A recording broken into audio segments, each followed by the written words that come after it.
সমাধিটা 3 প্রকার, মৃৎ সমাধি, অগ্নি সমাধি, সলিল সমাধি। মৃৎ সমাধি, অগ্নি সমাধি, সলিল সমাধি।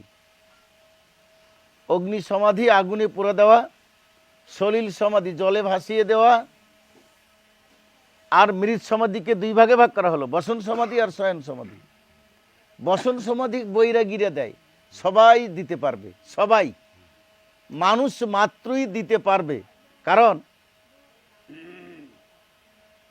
মানুষের আদি পিতাকে, মনু। কে বলল? আপনি বলছেন। কে? মনু শতরূপা। তোমার আপনার পূর্বপুরুষের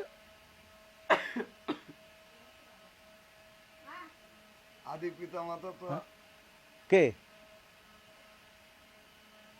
মনুই তো মনে হয় নাকি? তাই হয় না বুঝি? ভগবান শ্রীকৃষ্ণ তো আমার মতে আদি পিতা মাতা, আদি গুরু।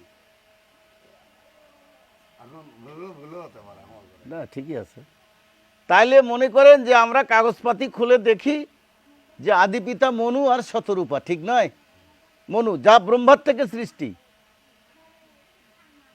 নিহ নানাস্তি কিঞ্চন একো হম বহুদ্ধা সেম। বেদ বললেন একো, আমি এক ঈশ্বর। বহুদ্ধা সেম, বহু হবার জন্যই আমি 3 ভাগে বিভক্ত। কট উপনিষদ। একলা ঈশ্বর কৃষ্ণ আর সবই ভিত্ত, যারে জয়সেন আছে সে তৈসে করে নিত্য।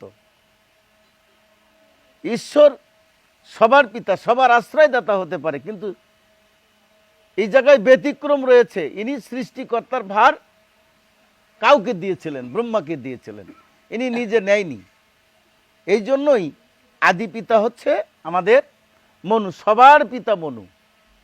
হ্যাঁ, বাপের যদি সম্পত্তির ভাগ থাকে, কেউ কম পাবি আর কেউ বেশি পাবি? হ্যাঁ, তা আমার বেলা 10 দিন হবে, আপনার বেলায় কেন 30 দিন হয়? আমার কথাটা বোঝা গেছে কি? যাই হোক,